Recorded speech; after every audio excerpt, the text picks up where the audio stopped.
When you retire, the first thing you want to know is, do you have enough money to last the rest of your life? The second thing you want to know is, how do you put a plan in place to minimize your lifetime tax liability so you don't overpay in taxes in your retirement? That's the exact situation Luke and Shannon were in when they came to us. They actually already felt pretty comfortable that they had enough money saved to be able to last the rest of their lives. But what they did want is, number one, validation that that was accurate, but number two, they had serious concerns because a lot of their retirement savings were in pre-tax IRAs. And they wanted to avoid a situation where they're going to get hit with a massive tax liability that could be avoided with some good planning. So in today's video, I'm going to share with you the exact changes we made for Luke and for Shannon and show you how those changes helped them save almost $600,000 in taxes over the course of your retirement. So let's jump into Luke and Shannon's situation and their planning projections. But before I do, just a little bit of background. Luke and Shannon came to us and they were just wonderful people. And they were simple people. They'd done a great job of saving for their retirement, but they just loved the simple things in life. They loved being outdoors and riding their bike. They loved pickleball and volleyball. They didn't come to us with these huge, extravagant desires for retirement. They just wanted to be sure they were going to be okay. And like I said, more than anything, they didn't want to get whacked with a huge tax bill that could be avoided with some good planning. So let's walk you through that so I can show you what I showed Luke and Shannon and show you the strategies we implemented to save them several $100,000 in taxes without any work on their part. So here's Luke and Shannon in their situation. Luke is 65, Shannon's 64. Shannon had about $1 million in her IRA and Luke had $825,000 in his. They had another joint investment account about $600,000 or so, and then they had their primary home about $1.7 million. Now, important thing to note is they had prioritized living in a place that they really loved, and that was more important to them than spending a ton of money on travel. So they had the home they loved, they lived in the area that they loved, and they've been watching our YouTube channel. And they said, you know what, we've done pretty good. We feel good about our situation, but it might make sense to reach out for guidance. It might make sense to do this so we can understand that we don't know what we don't know. What are those gaps in our plan? Specifically, how can we avoid getting killed in taxes if it's not necessary for us to do so? So here's their situation here. The next thing that we took a look at was what their goals were. So Luke and Shannon came to us, they'd already retired, because like I said, they'd already felt pretty comfortable that they were in a good position to do so. They had a pretty clear idea of what their monthly living expenses were. They were living on about $6,000 per month, and that $6,000 per month allowed them to do everything that they wanted to do.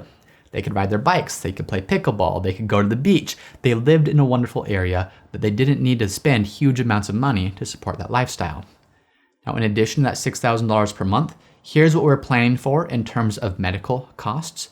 So if you see here for Shannon needed 1 year of health insurance before Medicare kicked in, and here's what that annual premium was. Luke was already eligible for Medicare, so we didn't need an additional premium for him pre-Medicare. Here's the out-of-pocket cost that we were planning for based upon the Medicare premiums or the Medicare plans that Luke was already enrolled in and Shannon was going to enroll in. Now on top of that, they said, you know what, we don't have any lavish travel goals. We love taking trips, and we love taking trips to Yosemite and out to the desert and doing things like that, but that's already included in our monthly expenses. The $6,000 per month allows us to take those trips. Just get in our car and go. But we do want to make sure that we have enough money that we're setting aside so that when a new car purchase comes up or a one-time expense comes up, we don't want to be caught flat-footed and unable to afford that. So we're planning for a new car purchase every few years in the amount of $25,000. So these are their goals. Fairly straightforward, fairly simple. The next thing we looked at was their income. Luke had a pension of about $600 per month, so you can see that right here. And then Luke has his Social Security benefit. Luke's Social Security benefit at age 67 is $2,800 per month. But he was actually planning to wait until 70 to collect it, so his actual benefit will be higher than his full retirement age amount. Shannon's Social Security benefit, which she'll also collect at 70, her full retirement age benefit is $2,900 per month, which would be higher because she's waiting until 70. So those are the income sources that they're going to have. And they came to us saying, look, show us that we're going to be good. We already feel like we're good there, but just validate that. But more importantly, show us, are there areas, are there opportunities to save on taxes? So that's exactly what we did next. But to show that, we needed to have an illustration. We needed to have a projection of what our cash flow is going to look like year by year so we could start to identify the areas where tax savings existed. So here's those cash flows that we're looking at. They were already receiving Luke's pension. So here's his income source. Pension doesn't have any cost of living adjustment, but here's his pension for the rest of his life. Social Security, for Luke, that would start at his age 70, which is 2029. Shannon's age 70 isn't until 2030, but here's those combined benefits for each of them. So strong Social Security benefits, but that doesn't fully kick in for a few years. So their total income is here in this column, and you can see that right there. What we're comparing that to is what are their expenses. So their living expenses are $6,000 per month, which is $72,000 per year. But we're going to increase that with inflation. So we need to make sure there's an inflation adjustment applied to their spending. Otherwise, they're receiving the same dollar amount every year, but their lifestyle is slowly being deteriorated because they're not keeping up with inflation. So you can see we're increasing this by 3% per year here. So here's those expenses, $6,000 per month in living expenses to support lifestyle, and an additional amount for healthcare. Now, on top of that, they still do have those goals of buying a new car, and that's not every year, but every so often we're going to plan for that as well. And then finally, on top of that, here's the tax payment. And the tax payment that they were concerned about isn't so much today, but as we fast forwarded and looked in the future, pretty significant tax liability, growing tax liability, not necessarily because their income needs or their desired lifestyle spiked up dramatically, but because their required distributions kicked in. And once their required distributions kicked in, it started increasing their tax liability pretty significantly. So much to the point, though, that their tax bill almost started to catch up with their core expenses that they wanted to actually live on. So going through this right here helped us to identify some things that were going to happen in the future and start to see, is there a way for us to plan for that today to avoid some of the significant tax liability coming at a later time. Now, before jumping right into that, we did want to show them really quickly what was their probability of success. Are they in a good position, just to validate what they came to us with? We said yes. Look, based upon your portfolio assets, your income sources, how much you're taking out of your portfolio each year, based upon an assumed growth rate, we're assuming a lower growth rate in their taxable account, a moderate growth rate around 6% or so. Their IRAs, they kept fairly aggressive. They said, we don't really need to draw from these for a while, so we're going to assume closer to an 8% growth rate on that because they wanted to project a higher growth rate. And really, it was conservative of us to do so. If we're planning on a tax liability being their big risk, well, there's a bigger tax liability, the larger their IRAs grow to. So we don't want to too significantly limit the projected growth on their IRAs because yes, that's conservative from a retirement planning perspective to not count on too much growth, but to not count on too much growth in your IRAs is somewhat risky from a tax planning perspective because if you do get that growth, higher IRAs mean higher balances in the future, mean higher required distributions, which ultimately means higher taxes. So we're trying to do a more accurate projection for them. But what we could say is we could say, Luke and Shannon, yes, here's your portfolio. It's just projected to keep growing through retirement. So conversation for a different day is what else can we do to really maximize lifestyle? But secondly, very high probability of success. There's really, even if there's a horrible market, horrible several markets in a row, you have a very high likelihood of success. But now let's turn our attention to that tax piece because this is where Luke and Shannon were really wise. A lot of people say, geez, I'm in a good position. I don't need to make any adjustments. I'm going to be okay. Well, a lot of other people say, I'm glad that I'm okay, but I don't want to just be okay. I want to do the best I possibly can. Just because I have enough to last the rest of my life doesn't mean my taxes are optimized, my investments are optimized, my plan is optimized, and Luke and Shannon recognized that. They reached out to us knowing they were already okay to say, can we do better? And that's what we wanted to show them next. So here's the tax page that we looked at to really start to identify tax strategies. What this is doing, what you can see here, this purple, this is showing their adjusted taxable income, all things being equal today. So before making any changes. And what we saw is we could say, Luke and Shannon, look, your taxable income is going to be pretty low for the next several years. But what's going to happen is Social Security fully kicks in. That bumps you into a higher tax bracket. And then required distributions start. And that again bumps you into a higher tax bracket. So not only are we looking at their taxable income, but we're overlaying the expected tax bracket that they'll be in. So this blue bar here, that's showing the 10% federal tax bracket. So if their income's below that, it means, well, they're below the 10% federal marginal tax bracket. The next one, the green, is a 12/15%. So today it's 12%. When the current tax law expires or sunsets, it's going to revert back to 15%. And this is the level, anything between this blue line and this green line, they're in the 12% bracket. Then anything between the green and the yellow, they're paying tax at 22%, and you can start to see how those different tax brackets change over time. So this was the picture that we painted. We said, look, you're in a very low tax bracket today. So yeah, we could enjoy that. We could enjoy a period of very low taxes, but what that's going to do for you is if you don't make any proactive steps today, in the future, you're going to be in the 22 to 24% tax bracket. Could be higher if things change, if tax brackets change. So what can we do today to take advantage of very low tax brackets to avoid tax risk in the future of being in much higher tax brackets, not because all of a sudden you're spending more, but because you're going to be required to start taking distributions from your account. So here's what we started illustrating for them. As we said, let's start to see what happens if we fill up various tax brackets. What do I mean by fill up? Well, if you look very closely, if we zoom in here, they're below the 10% bracket today. What if we moved enough from their IRA into their Roth IRA to fill up the 10% bracket, to make sure that we're adding taxable income, but just up to that level and then stopping? What would that do?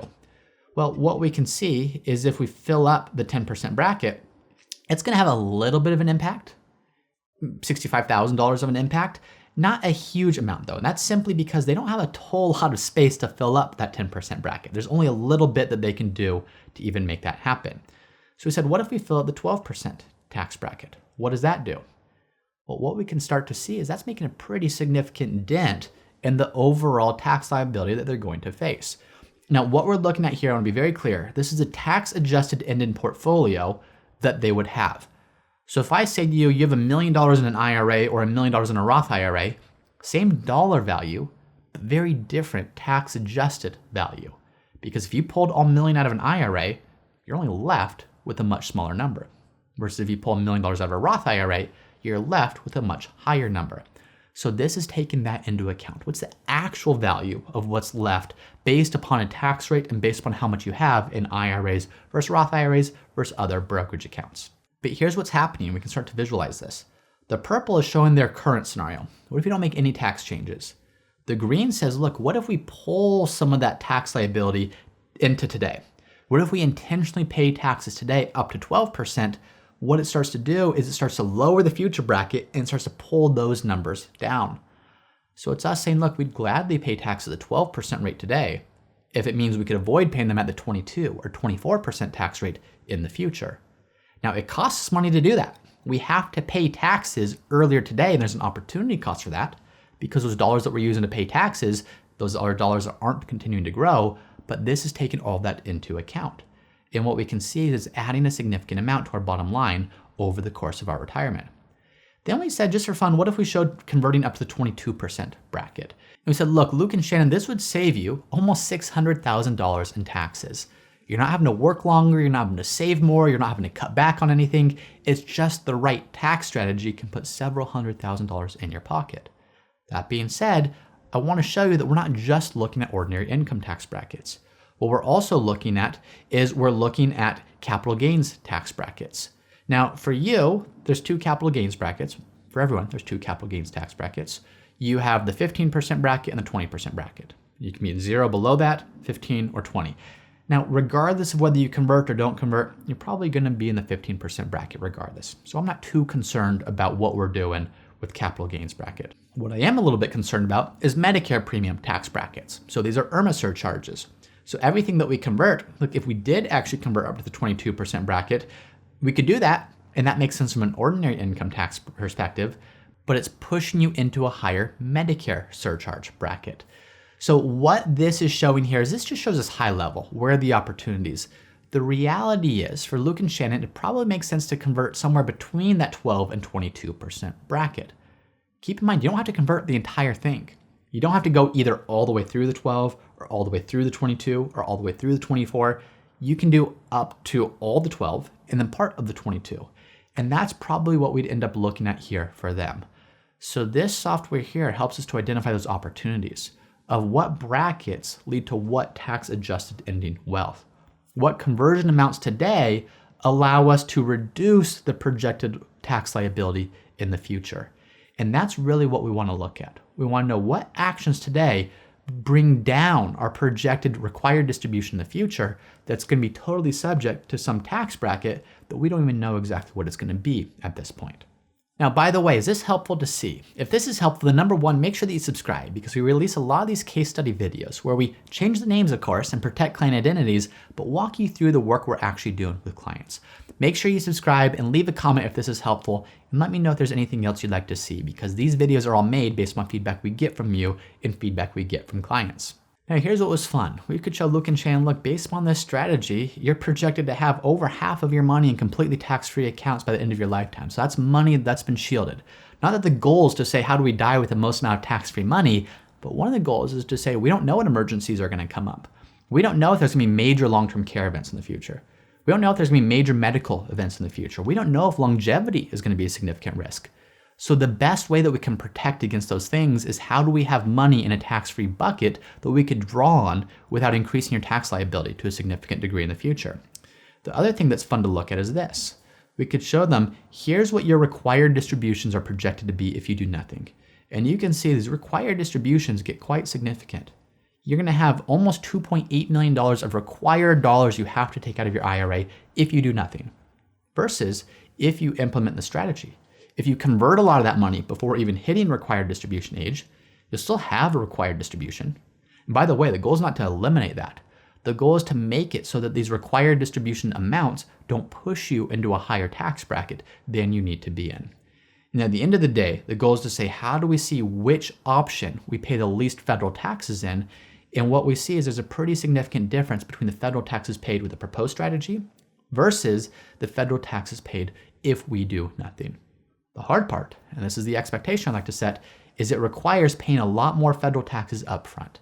It requires doing the hard work up front to be in a position to minimize your future tax liability. Versus the easy thing is to say, you know what, things are good. I'm just going to sit on things as is, but end up paying a whole lot more in taxes than you need to later on in life. So what was the final result? Well, number one, we were able to validate for Luke and Shannon that yes, you're in a great position to retire and stay comfortably retired. Number two, we were quickly able to identify a way to save hundreds of thousands of dollars over the course of their retirement without them having to work longer, save more, or do anything else on their end. Number three, we can now see, how do we need to reposition investments to optimize this even more, to both support income, protect you against market downturn, and also free you up to do as much in Roth conversions as possible.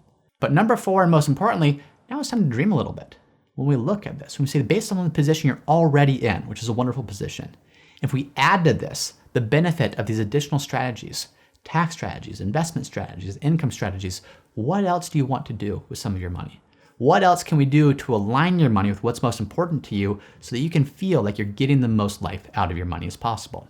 So that was a fun conversation to have with Luke and Shannon, to say, yes, you're in a good spot. But by coming to us and saying, look, we don't know what we don't know, we know we can do better, we're able to put a great strategy in place to support their vision for a great retirement. So in this video, I highlighted just one strategy we were able to identify for Luke and Shannon pretty quickly. I also made this other video right here. And what this video highlights is it shows you three tax mistakes that most retirees make without even realizing they're making them. Be sure to check out that video, because even if you're in a wonderful position to retire and have more than enough money to last for the rest of your life, there's still probably tax opportunities to do even better. I hope you'll take a look so you can learn what those opportunities are and what you can do to take advantage of them. Once again, I'm James Knoll, founder of Root Financial, and if you're interested in seeing how we help our clients at Root Financial get the most out of life with their money, be sure to visit us at www.rootfinancialpartners.com.